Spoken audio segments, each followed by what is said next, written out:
근데 아이 한 명 낳을 때마다 금리를 0.2%를 낮춰준다는데 금리 0.2% 낮추겠다고 애 하나 더 낳을 수도 없고 여러분 안녕하세요. 청울님의 출근길 부동산 인사이트 시간입니다. 어제 대전 청약 결과가 나왔죠. 예상은 했었습니다만 어마어마한 결과가 나왔어요. 700여 가구를 분양하는데 무려 5만 개에 가까운 통장이 몰려들어서 전평형이 1순위에 쉽게 마감이 됐습니다. 놀랍습니다. 일단 입지가 괜찮았죠. 대전 둔산 하면 대전에서도 가장 노른자 땅에 속하죠. 그런 반면에 둔산 택지지구가 지금 꽤 오래됐죠. 그러니까 새 아파트의 갈망이 심했던 지역이긴 했어요. 그 분양가도 뭐 설왕설래했습니다만 평당 2천만 원 이라는 분양가가 비싸다면 비싸고 한데 그래도 뭐 그 지역에서 충분히 소화할 수 있는 가격대였죠. 둔산 자이 아이파크.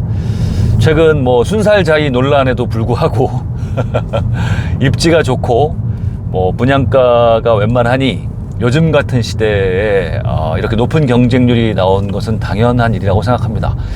자, 여기를 비롯해서 최근 전국적으로 분양 열기가 엄청납니다.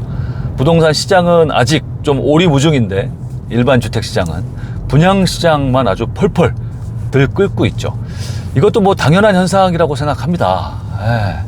분양가는 지금 눈에 띄게 계속 오르고 있고 또 일반 아파트를 사기는 좀 걱정되고 떨어질까봐 또 대출은 아직도 많이 막혀 있고 이런 상황에서 일단 계약금 10%만 있으면 참여할 수 있는 이 분양 시장이 당연히 인기가 높을 수밖에 없는 것 같아요. 자, 이런 상황 속에서 아직 내 집 마련을 하지 못한 실수요자분들은 조금 급해지죠. 이러다가 나는 분양도 못 받고 계속 무주택자로 남아있을 수밖에 없는 거 아니냐 하면서 급해질 수밖에 없는데, 자, 이럴 때 마침 정부에서 주거지원 정책 차원 또 저출산 극복 차원에서 좋은 상품을 두 가지를 내놨어요. 하나는 신생아 특공, 그리고 또 하나는 신생아 특례 대출. 이렇게 두 가지 주거지원 정책을 최근에 발표를 했습니다. 먼저 특공부터 보면 이른바 신생아 특공인데 최근 2년 내에 임신을 했거나 출산을 한 가정에 특별 공급 기회를 주겠다라는 거예요. 그래서 여기에 해당이 되는 가정에서는 각별히 관심을 가지셨으면 좋겠습니다. 아시는 분들 아시겠지만 일반 공급과 특별 공급은 완전히 차원이 달라요.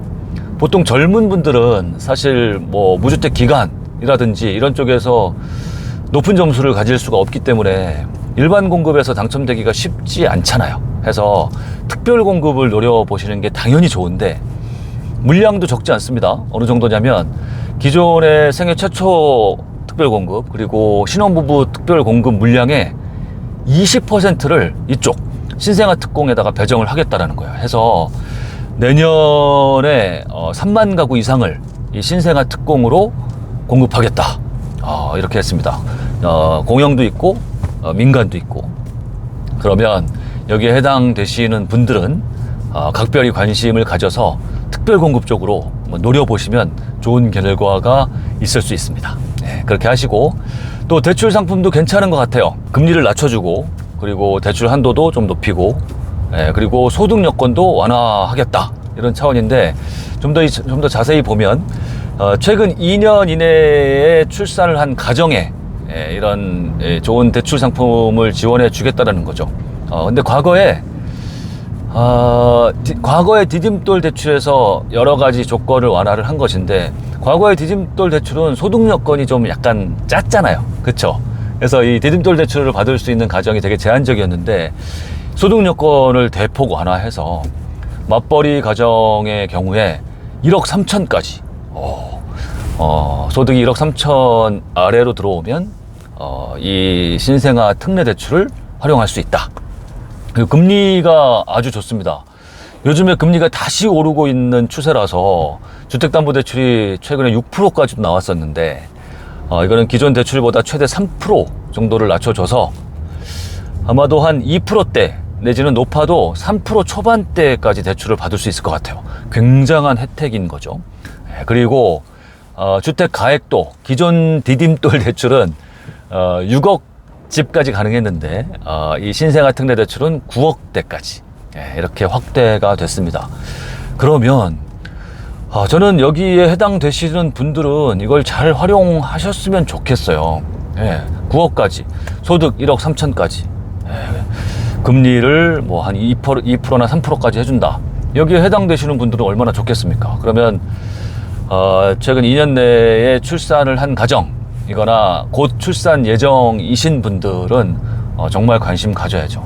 특공도 마찬가지고, 제가 예전에 보면 이런 좋은 제도를 몰라서 활용 못 하시는 분들이 너무 많았어요. 조건은 되는데. 대표적으로 어떤 분이 있었냐면, 제 부동산 강의를 들으셨던 분 중에 제가 그때 뭐 어느 지역이 좀 유망한 것 같으니 내 집 마련이나 투자 살펴보시라고 했더니 이분이 오셔서 본인 관심이 있으시다. 그 지역에 이렇게 전세 레버리지를 활용해서 집을 사고 싶다. 괜찮겠느냐? 물어보시는 거예요. 상담을 하다 보니까 이분은 그 집을 사면 안 되는 거야. 왜냐하면 굉장히 좋은 청약 통장을 갖고 계셨던 거예요. 굉장히 좋다는 얘기는 뭐냐면 특별 공급에 해당이 되셨었어요. 그때 뭐 중소기업 쪽이었는지 뭐 잘 정확히 기억은 안 나는데, 그래서 그때만 해도 특별 공급이 막 활성화된 상황은 아니라서 가능성이 되게 높았거든. 그래서 당신은 지금 집을 괜히 사지 말고 이 청약 통장 아까우니까 통장부터 일단 활용을 하셔라 해서, 마침 그때 동탄 이신도시에 청약하는 아주 유망한 단지가 있어서 거기에 바로 넣으셨어요. 넣으셨는데 넣자마자 바로 당첨이 돼버리셨어. 특공에. 거기가 지금 동탄 이신도시에서도 대장 아파트들 중에 하나거든요. 해서 당첨과 동시에 몇 억의 차익을 그냥 바로 확보를 하셨죠. 집값도 계속 올랐고. 이렇게 본인이 굉장히 좋은 조건에 해당이 되면서도 제도를 잘 몰라서 그걸 활용하시는 분들이 생각보다 굉장히 많다. 해서 여러분들 이런 조건에 해당되시는지 살펴보시고, 특히 이런 특별 공급 같은 상품이 새로 나오면 초기에 이걸 활용하셔야 돼요.